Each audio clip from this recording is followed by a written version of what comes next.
Welcome to our program on Kardec Radio. Hello, beloved friends, and welcome to another Divine Laws program, where we study the very laws that govern not only our lives, but the entire universe for immortality. What a true blessing to be here united to study the good and multiply the good together.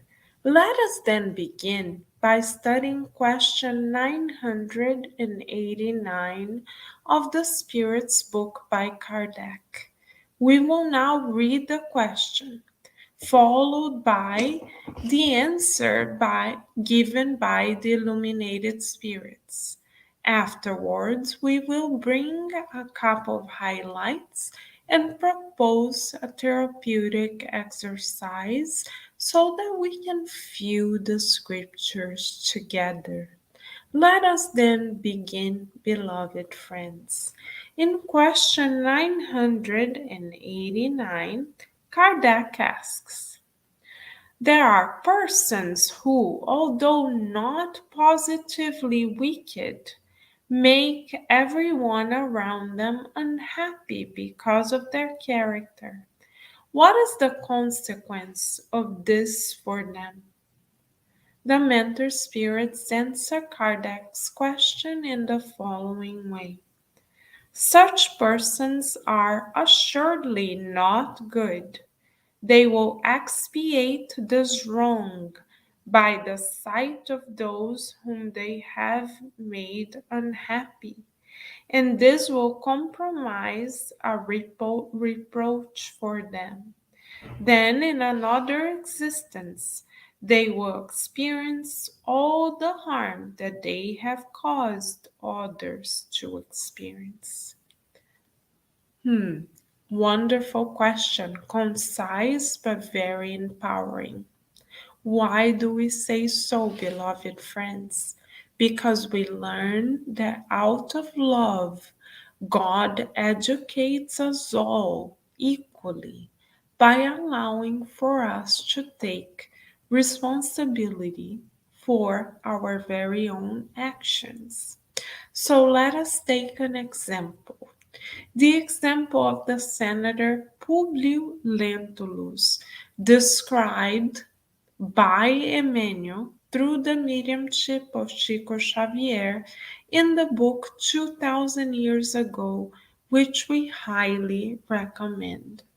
In this book, Emmanuel relays a previous reincarnation to all of us.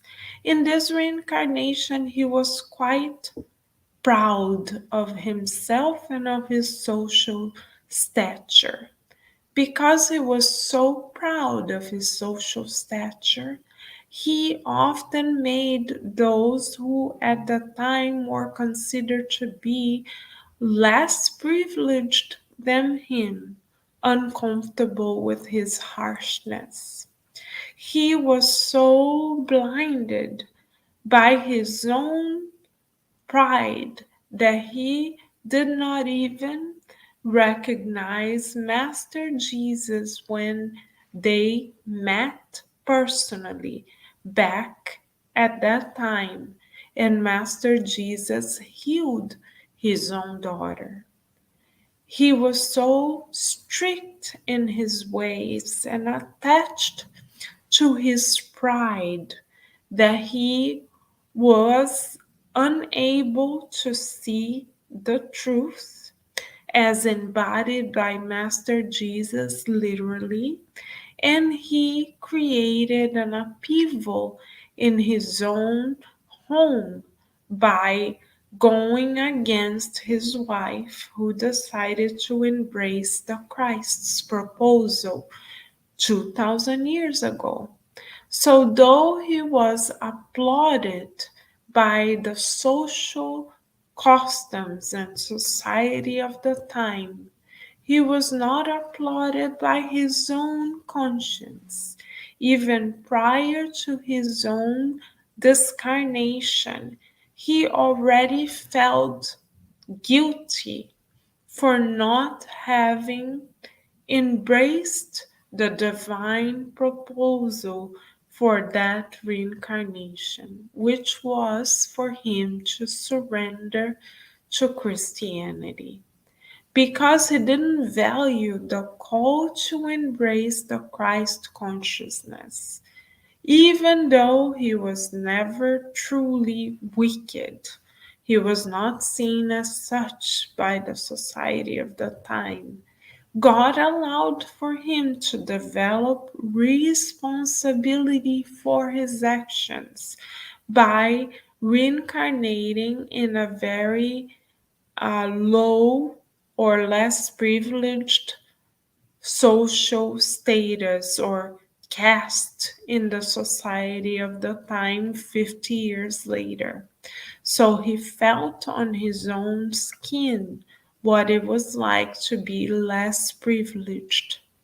This allowed for his heart to become more permeable. Was it because God was punishing him? No, not at all. It was because God was allowing for him to respond for his own actions. This, the fact that he was dealing or responding to the consequences or for the consequences of his own actions, allowed for him to be at peace.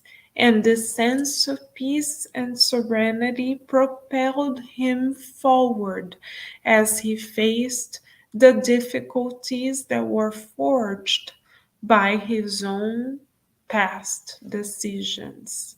So when we face difficulties with the sense that they are there, beloved friends, as opportunities for us to progress, as opportunities for us to develop new virtues, because God is rooting for us and God does believe that we are capable of ever progressing and developing many virtues until we become more aligned with the Christ consciousness. We then embrace the so called difficulties not as such anymore, but as opportunities of growth. So, within the next 24 hours, let us give thanks for the opportunities of growth granted to us. Let us meditate upon which lessons God is allowing for us to learn through these difficulties. And last but not least, let us share this perspective of reasoned faith that Spiritism brings us, and let us help others resignify the meaning of difficulties as a sign of God's love and faith in us and in our potential for growth beyond what we can imagine.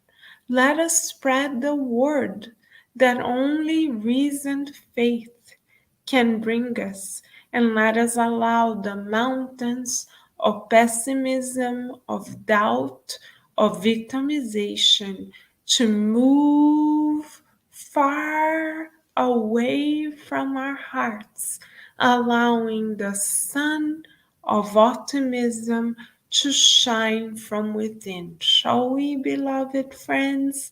This is the proposal from on high for tonight.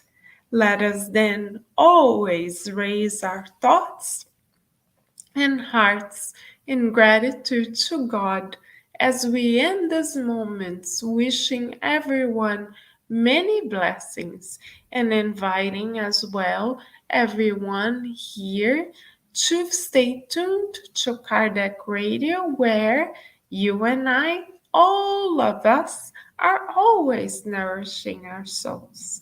Bye for now, dear friends.